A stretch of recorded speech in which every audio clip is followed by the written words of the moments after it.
Yes, I just want to say thank you, Chair Dingfelder, for this opportunity to come forward and kind of give you an update of where the cattle industry is at right now and the efforts that we've been involved in. So I want to defer the most of my time to our Wolf Committee Chairperson, Rod Childers. I am Curtis Martin, the Oregon Cattlemen's Association President, and I reside, our home ranch is in Baker Valley, North Powder. So Rod and I had the privilege of coming down earlier this morning to be here, so we appreciate that. At that point in time, I'd like to defer to our chair of our Wolf Committee, Rod Childers. So thank you very much. Thank you, Rod. You just need a microphone. Yeah, just one's fine, because I don't need them both.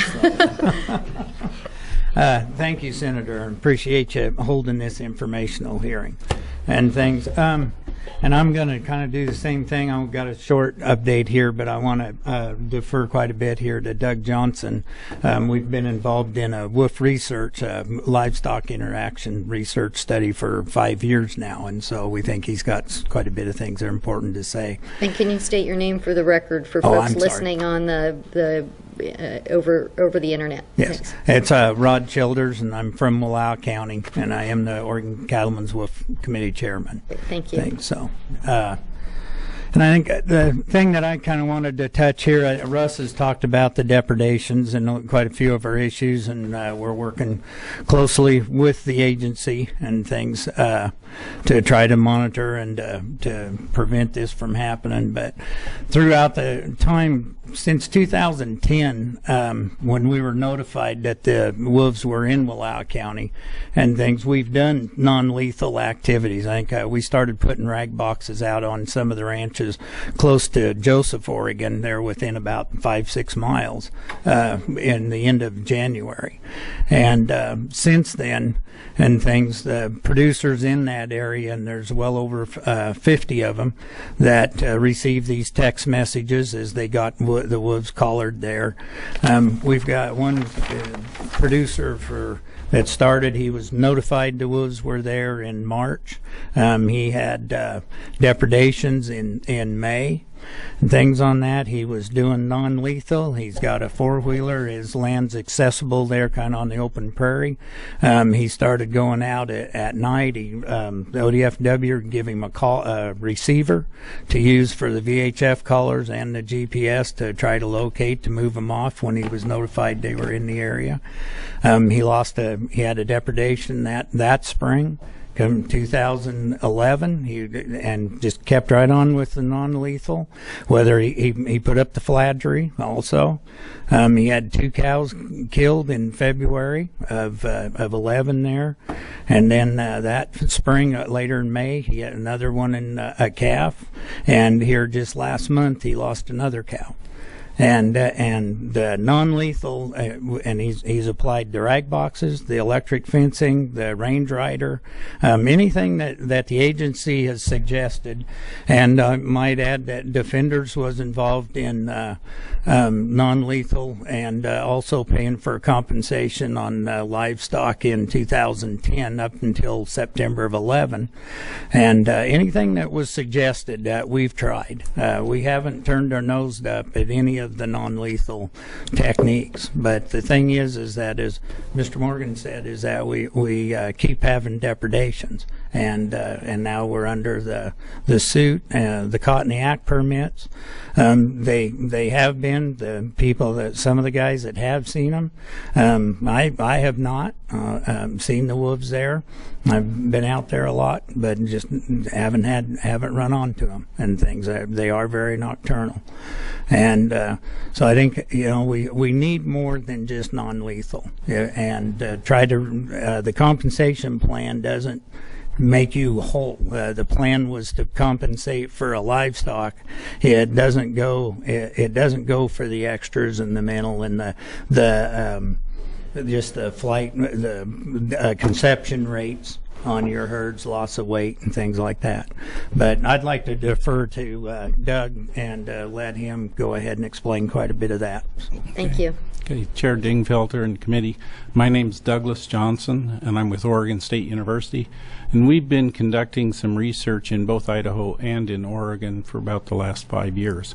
So I'll just go through some of this. I think it'll explain some of what we face.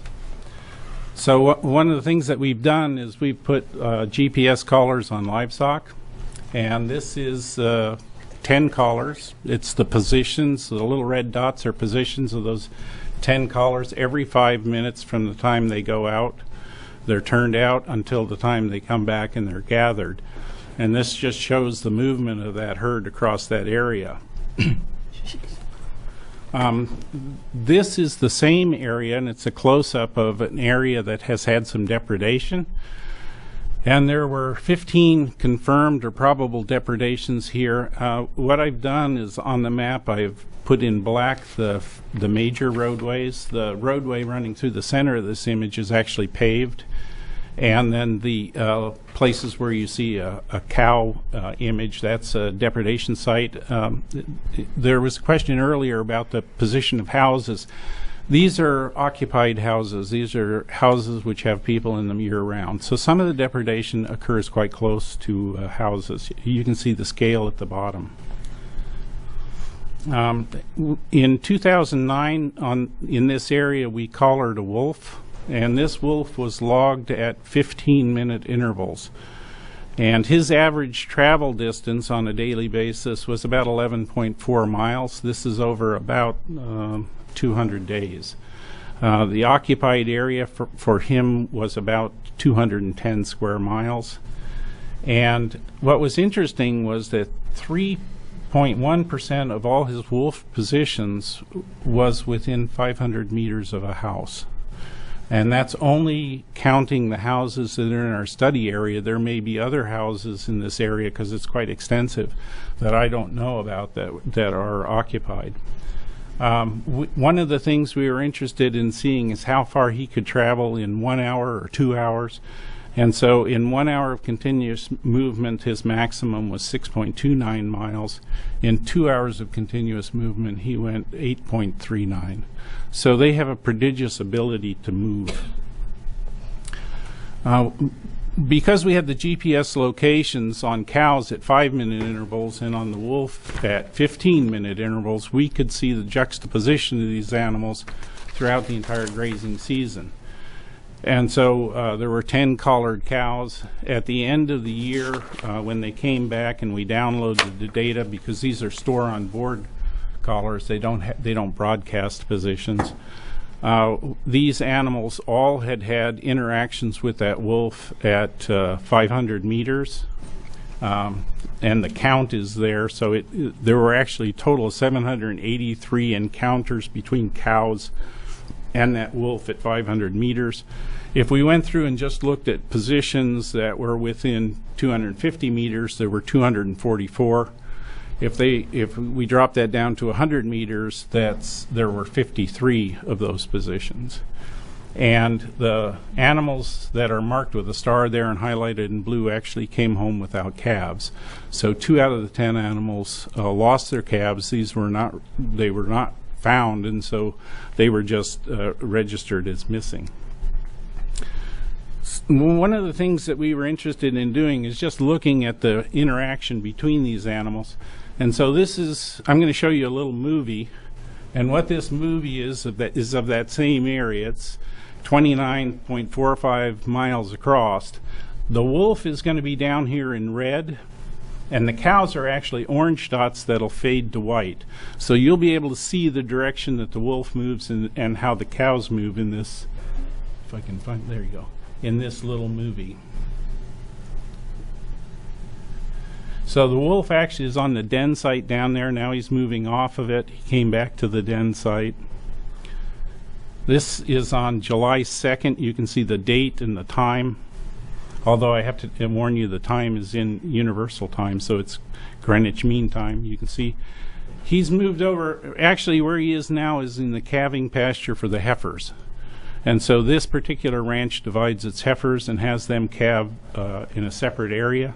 Now he's up in the hills, and that's actually a fairly remote area. He's going to move back across. Has another favorite spot up there that he hangs out at quite a bit. What's I can't, it's hard to tell what the lapse time is. This over?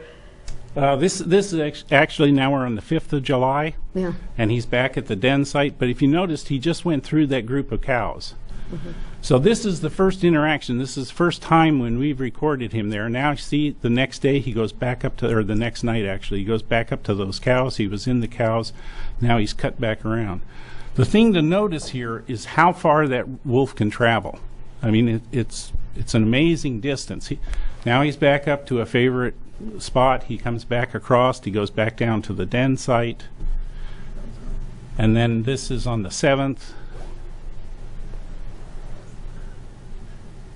And the next day he's right back with the cows.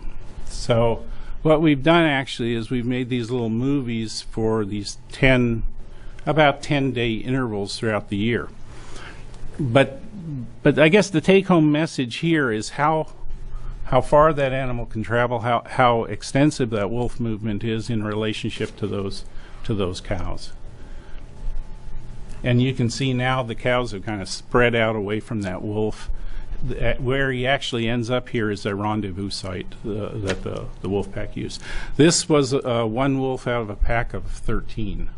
And this pack was removed by the end of August, except for this wolf because it was carrying a collar, and another wolf that had a broadcast collar on it. So we were interested in seeing whether or not the wolf predation altered the position or the grazing area of the livestock.